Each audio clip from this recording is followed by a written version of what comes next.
Promote ചെയ്യുമ്പോൾ നമ്മൾ ഇപ്പൊ കഴിഞ്ഞ ഇന്റർവ്യൂവിൽ ഞാൻ പറഞ്ഞു രണ്ട് കോണ്ടോട്ട് ചെയ്യാന്ന് പറഞ്ഞു.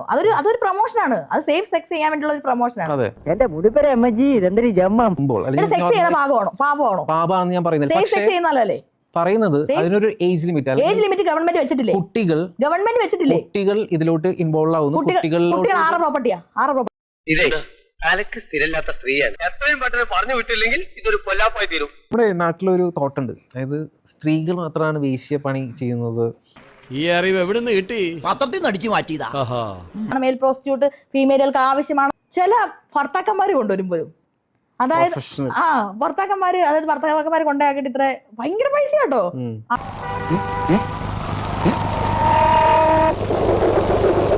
അതായത് ഈ ജോലിയോട് ഒരു പാഷൻ വേണം. അതായത് ഈ ഭർത്താക്കന്മാർക്ക് ചെയ്തു കൊടുക്കാൻ പറ്റാത്ത കാര്യമുണ്ടല്ലോ, അതായിരിക്കും ഇവർ ആവശ്യപ്പെടുക.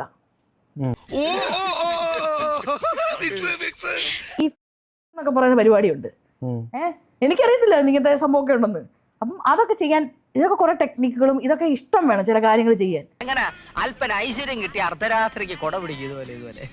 ചില പുരുഷന്മാർക്ക് ചെയ്തു കൊടുക്കാൻ ഇഷ്ടമല്ല, പക്ഷെ അവർക്ക് ആഗ്രഹം ഉണ്ടാവും എന്റെ വൈഫിനെ ഇങ്ങനെ ഹാപ്പി ആക്കണം എന്നുള്ളത്.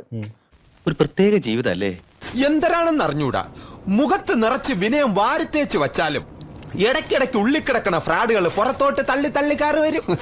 ഇപ്പൊ അൺമാരീഡ് ആയിട്ടുള്ള ഇപ്പൊ ബോയ് ഫ്രണ്ട് ഇല്ലാത്ത ആൾക്കാർക്ക് സ്ത്രീകൾക്ക് സെക്ഷൽ ഫീലിങ്സ് വരും. ഓവുലേഷന്റെ ടൈം ഒക്കെ ആകുമ്പോൾ നമുക്ക് നല്ല സെക്ഷൽ ഫീലിങ്സ് വരും. ആരെങ്കിലും കിട്ടിയാൽ മതി എന്നൊക്കെ തോന്നും നമുക്ക്. മനഃപൂർവ്വം പറയണതല്ല, ജന്മനാ വിദ്യയാണേ.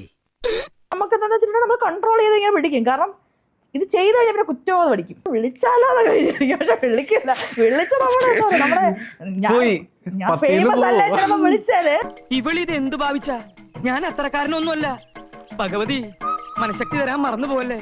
പത്തിന്ന് പോകും, പക്ഷെ ഫേമസ് അല്ല ചിലപ്പോ വിളിച്ചേന്. ഫേമസ് ആയതുകൊണ്ട് ഇതേപോലെ നമ്മൾ ഫേമസ് ആയി ഇങ്ങനത്തെ കുറച്ച് പ്രശ്നമുണ്ട് കേട്ടോ. നമുക്ക് ഇങ്ങനത്തെ കുലിസിത പ്രശ്നങ്ങൾ പരിപാടിയൊക്കെ അങ്ങനെ ചെയ്യാൻ പറ്റത്തില്ല. ആവേശം കൊണ്ട് ഓരോന്ന് വിളിച്ചു പറഞ്ഞ് തടിയേടാക്കണ്ട, പണിയെടുക്കാതെ ജീവിക്കാൻ നോക്ക്. അങ്ങനെ നമ്മൾ ഫ്രസ്ട്രേറ്റ് ആവും പെണ്ണുങ്ങള്. അപ്പൊ അതാണ് പറഞ്ഞത് നേരത്തെ, അവരെന്തിനാ കാലഘട്ടത്തിൽ വെച്ച് കൊടുത്തത് ചോദിക്കരുത്. അത് ഒരു ബയോളജിക്കൽ ആയിട്ടുള്ള ഒരു ബീയിങ്ങിന്റെ ഒരു ചോദനയാണിത്. നീ പോടേ, പല കൂലി കിട്ടുന്ന ജോലിക്ക് പോടേ.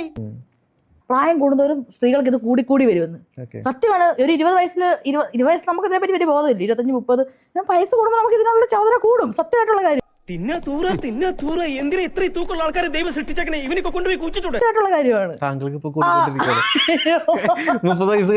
അങ്ങനെയല്ല, ഒരു 28 വയസ്സുള്ള ചോദനയല്ല 30 വയസ്സുള്ളപ്പോ. നീ ഇങ്ങനെ ചിരിക്കരുത്, നിന്റെ ചിരി കാണുമ്പോ എനിക്ക് പേടിയാവണു. കല്യാണം കഴിച്ചൂടെ? അത് ലൈസൻസ് അത് താല്പര്യമില്ല. ഓക്കെ അത് വൈ ആയിരിക്കും. നാരായണ നാരായണ.